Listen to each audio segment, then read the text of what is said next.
하나님께서 여호와를 경외하는 사람에게 귀를 기울이세요. 여러분, 하나님의 말씀에 귀 기울이는 사람은 하나님도 그 사람의 말에 귀를 기울여 주셔요. 아시겠죠? 여러분이 접속만 하고 잠을 자게 되면 하나님도 접속만 하고 여러분의 기도를 안 들으실 겁니다. 내가 하나님의 말씀에 귀를 기울이면 하나님도 나의 신음에 귀를 기울이신다는 걸 기억하십시오. 하나님을 경외하는 사람의 이름을 기념책에 기록한다고 그랬잖아요. 말라기 3장 16절로 18절 다 같이 읽겠습니다. 그때에 여호와를 경외하는 자들이 피차에 말하매 여호와께서 그것을 분명히 들으시고 여호와를 경외하는 자와 그 이름을 존중히 생각하는 자를 위하여 여호와 앞에 있는 기념책에 기록하셨느니라 됐습니다. 16절만 기념책에 기록하셨어요. 그리고 여호와를 경외하는 사람은 반드시 하나님의 상급을 받습니다. 하나님의 소유가 되는 거예요. 하나님의 소유가 된다는 말은 보석처럼 하나님이 여기셔요. 17절 말라기 3장 17절 만군의 여호와가 이르노라 내가 나의 정한 날에 그들로 나의 특별한 소유를 삼을 것이요. 이게 이제 다른 번역에 보물이라고 번역이 되어 있거든요. 하나님은 경외하는 사람을 보물처럼 귀하게 여기신다. 소중히 다루신다. 특별하게 다루신다. 그런 뜻이겠죠? 또 하나님을 경외하는 사람은 하나님께서 존귀하게 여기시고 그리고 고난도 축복으로 바뀌는 것을 경험하게 될 겁니다. 그리고 이제 하나님을 경외함에 있어서 하나님을 경외하는 사람을 막는 여러 가지 장애물도 있어요. 그 중에 하나가 바로 화를 내는 문제입니다. 여러분 생각해 봐요. 하나님을 경외하는 사람, 경외하면서 동시에 화를 낸다. 이 그림이 좀 안 맞죠? 둘 중에 하나겠죠? 하나님을 경외하는 것과 화를 품고 사는 것은 불가능하다. 그러니까 마귀는 어떻게 하든 우리를 하나님을 경외하는 삶에서 멀어지게 하고 무너뜨리게 하는데 방법 중에 하나가 뭐냐? 화를 돋궈요. 성질을 돋궈요. 그래서 보세요. 화를 내는 문제에 대하여 잠언에 이렇게 많이 다루고 있어요. 잠언 7장 9절을 찾겠습니다. 12장 16절을 봅시다. 12장. 미련한 자는 분노를 당장에 나타내거니와 슬기로운 자는 수욕을 참느니라. 이 분노를 쉽게 화를 내는 것은 참 미련한 행위라는 것이죠. 왜냐하면 많은 것을 잃게 만들거든요. 뒤에 14장 17절 봐보세요. 14장 17절을 보시면 노하기를 속히 하는 자는 어리석은 일을 행하고 악한 계교를 꾀하는 자는 미움을 받느니라. 노하기를 쉽게 화내는 사람은 반드시 어리석은 일을 하게 돼 있어요. 여러분은 어떠세요? 좀 쉽게 화내는 편인가요? 아니면 우리 형제자매님들은 쉽게 화를 안 내는 쪽인가요? 곰곰이 생각해 보세요. 이 마지막 시대에는 화가 가득 찬 시대죠. 그래서 디모데후서 3장에 보면 말세에 고통하는 때가 이르니 사람들은 자기를 사랑하고 돈을 사랑하고 그리고 뭐예요? 참소하고 원통함을 풀지 아니하고 마음에 있는 분노, 화, 원통함 풀지 않아요. 그러니까 요즘 어때요? 무슨 범죄라고 합니까? 묻지 마. 또 그 마음에 이렇게 막 분노가 있어가지고 화풀이, 화풀이 그런 범죄들이 많잖아요. 그게 이제 묻지 마로 나오는 거죠. 사회에 대한 불만, 그러죠. 자기에 대한 불만, 회사에 대한 불만, 그런 것들을 품고 사는 시대예요. 그러니까 이방인과 하나님을 경외하는 사람과의 큰 차이점 중에 하나가 바로 용서하느냐, 화를 품고 사느냐. 그걸 보면 알아요.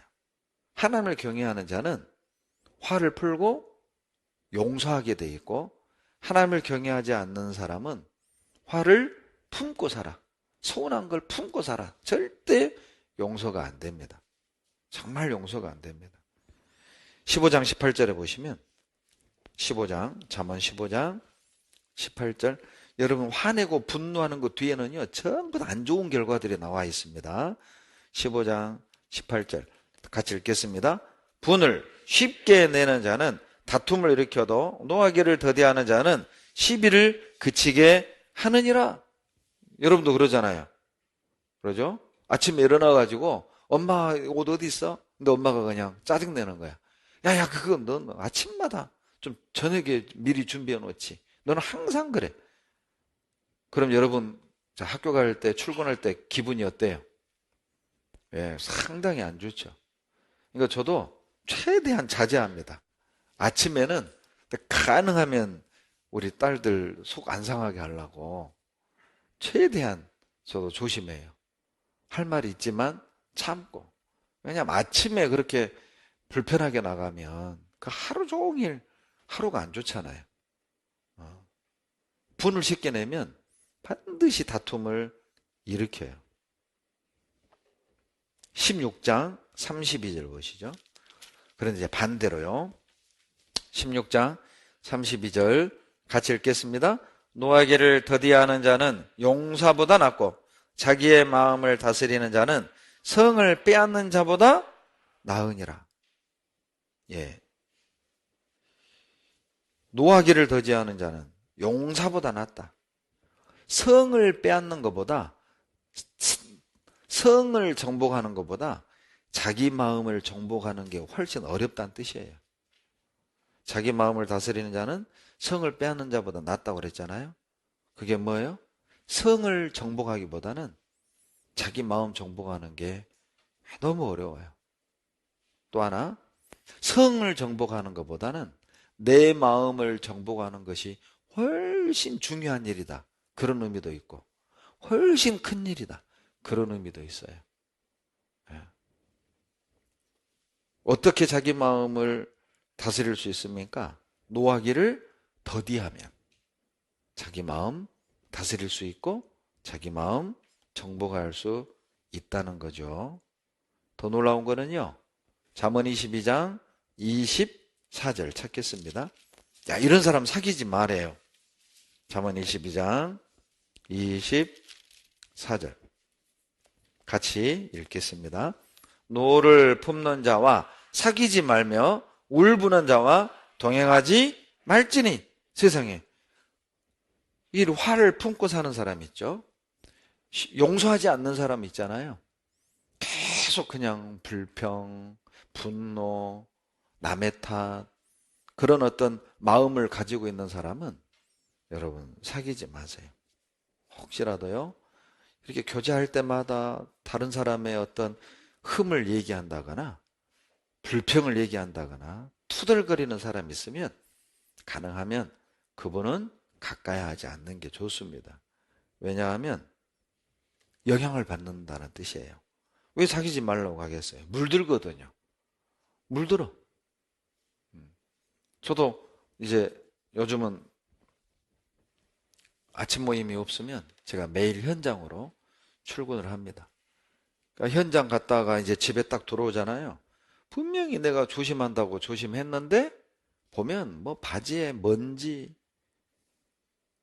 그리고 뭐 이게 외투는 찢어져 있고, 분명히 내가 조심한다고 조심했는데, 조심해도 먼지 구덩이 속에 들어가면 아무리 조심해도 먼지가 묻게 돼 있고 삐죽삐죽한 위험한 요소들이 많은 부분을 다니게 되면 내가 아무리 조심해서 나도 모르는 사이에 걸려서 찢어지게 돼 있어요.